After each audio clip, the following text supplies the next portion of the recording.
I know that he's not very happy for not being able to take me out, but he cannot do anything. He's very very compassionate, and sometimes too compassionate that he doesn't really have an authority.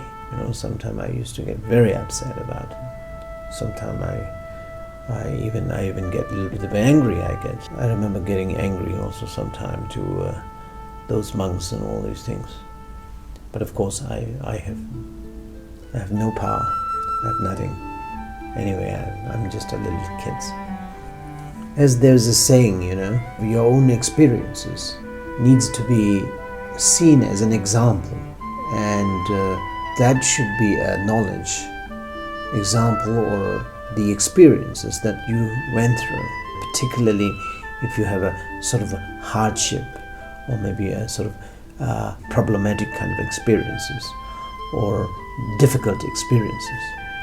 You should treat people nicely because you had a difficult experiences, instead of saying, "Oh, I got a very hard treatment, and I would treat other people also very sort of difficult way." From spiritual point of view, it is not like that. Especially from the Bodhisattva and Bodhicitta point of view, it is not like that. Your experiences has to be a knowledge, and that knowledge really should make you more kind. So this is what we say and what we believe. His Holiness often said that because of the extremely difficult times that he experienced as a child with his tutors, he decided not to put the young reincarnate tulkus and rinpoches, such as the second Tukse Rinpoche and Kamdro Rinpoche, through the same hardships. Instead, he takes the role of an easy master. Even though, of course, I had a number of difficult times, but of course, these difficult times are specifically, I think, due to my own lack of diligency and all these things. And then therefore, I was sort of treated quite sort of cruelly anyway, and traditionally, if you like. It's not only me. Many of the great masters and many of the living masters were treated like this by their tutors back in Tibet and anywhere else. Anyway, the traditional education is very difficult, I should say that. But I should always be very appreciative also, because the outcome of it is very good. All these educations were very, very important, and was just really helpful. But this is not really specifically the important thing that I'm referring to. I'm talking about. But some of the, I think, for instance, like a general way of looking at life. For instance, these days, I feel very happy for no reason, I would say. I don't really have any reason to tell you why I'm happy. And I can see some of my friends and some of my colleagues, those who had a very, very, very good time when they are young, when they are small, when they are in teen. They had a very good time. But now they somehow going through a tremendous difficulties, and they really don't know what is really the difficulties that they are going through. And they feel lonely, they feel dissatisfied with any sorts of lives, any sorts of conditions, any sorts of friends, but they really don't know what it cost. So in that case, looking at myself, I feel very lucky, and I feel very, very fortunate. And then when I think of this kind of happiness and a kind of comfortable kind of feeling that I have from the depth of my heart, the appreciation goes back to those old days when I had those difficult times under my tutors and traditional treatments and all these things. So, since the outcome is very positive, so I wouldn't complain anyway. Instead of complaining, I would say, I had a very good time. Many times, and on certain discouraging moments in his life, His Holiness often feels that he wishes to leave this world and never to return.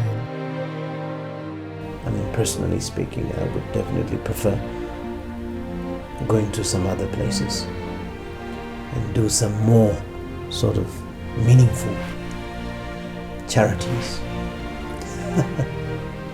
rather than hanging around over here where there's not much of work, or in other words, where there's not much of beneficial activities that I can really provide. Here, what I'm really talking about is that, those genuine teachers, masters, gurus, I sometimes feel that they do not really have that much of job left in this world, because people's interest to the teaching is very shallow. Southeast Asia and most of Tibetans and some of the Westerners also, they are quite interested not for the teachings, not for the development of their day-to-day life. And there are a handful people in the West and East and even in India and Nepal and Himalaya region who are really interested in enlightenment. But there are very, very few, very minority. And I would say from the point of view of bodhicitta, of course, even if there is only one person, you have to be vowing yourself to come millions of times back into the world to save and to liberate this person. This is really great if you have that kind of motivation. But I guess sometimes I do have a shortage of motivation or shortage of strength of the bodhicitta. But at the same time, I sometimes wondering that if I were the one who has really the power to control my birth and my sort of death, I would definitely come back in a different form. Sometime, of course, I might have said that I wouldn't like to come back at all. Or I might have said that I would sort of like to leave soon or something like that. But of course, it's not something that you have to worry about. And I would love to live. I would love to come back to meet my friends and my people, my students and my beloved ones. And I think if one is smart enough, I think you are much better off to stay here rather than leaving, because first of all you have to go through all the intermediate state, and then you have to go through the difficulties to find your correct mother, and then after that, I don't know, 1 month and how many days of stay in womb is a very difficult thing that you went through. And then of course after that you had to go through the educations and all the difficulties that I was really talking about. And now, if you are smart enough to think about the situation, I think you definitely would love to live as long as possible rather than going. So what does it take for a master like His Holiness to stay in this world, to guide us towards ultimate freedom? It is the harmonious living, People should be putting a lot of effort to live harmoniously and very friendly and understandingly. It's a very important. And it's not only for the master or teacher to live long, but for themselves also. It's much more better off to live harmoniously and friendly and happily and sort of supportively, for their own sake also. Not only in the mundane level, but the spiritual level. If they do want to practice spiritual path, how can they practice without kind of a peace of mind? If the mind is full of anger, jealousy, criticism, and all these things, then where is the peace? And without peace of mind, I wouldn't think that they would be able to practice any sorts of mantra, any sorts of meditation, any sorts of things. Because mind is blown up by the ego and the manifestations of ego. And it's a very shameful also, embarrassing. I think it's longevities of everybody needs this sort of support of living harmoniously and comfortably.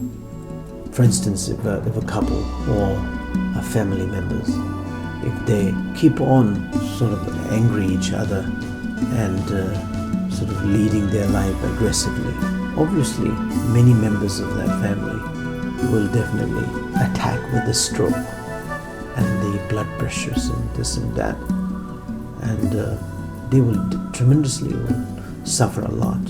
So it's a very logical, it's nothing special presentation or special kind of teaching or anything else, from the mundane point of view too. So especially talking about longevities of your own master, then of course it is a very big issue, because it becomes issue of samaya, and samaya leads you to either to the enlightenment or the vajra hell. So there is a kind of a two option, and you better take that, the enlightenment option. We call it upper option, not the downward. So you have to go up. You would rather go up than the down. Down refers to the vajra hell, whatever it means. So this is quite a big issue anyway. While His Holiness remains in this world to guide and help those connected with him, there are several responsibilities that he needs to fulfill as a spiritual master in a mundane world. And he talks about his strongest wishes. Speaking about my sort of strongest wishes spiritually, especially my own students, they should understand what is really the message of Lord Buddha. They should understand how to live, not ignorantly, but with the wisdom. That actually means they should understand each other, even though they have a naturally a bit of anger, a bit of desire, a bit of jealousy, etc., etc. But when they start to know each other quite well, for instance, your friend must be angry today, but you understand that he or she is a human being, and these kind of emotions, are almost a characteristic of a human being. So it's quite understandable that he or she got a little bit of irritated for some reason, and importantly, that he or she is totally influenced by the ego. So there is not much of sort of choice for your friend not to get angry, not to get sort of jealousy. You would be very compassionate to him. You would be very understanding. You would be very kind to him. At least you will be sort of keeping yourself cool. That's what I meant to say by living harmoniously, living understandingly, living very happily, despite of having all these difficulties that human nature will carry and of course will represent. And this is what one of my strongest wish that I want people to fulfill for me. And then the second strongest one, my wish, even though it's something that is connected with the mundane developments, but at the same time it will eventually be very, very, very helpful for the people and for the practitioners to sort of get enlightened. That is the restoration work of Namdrupas. First of all,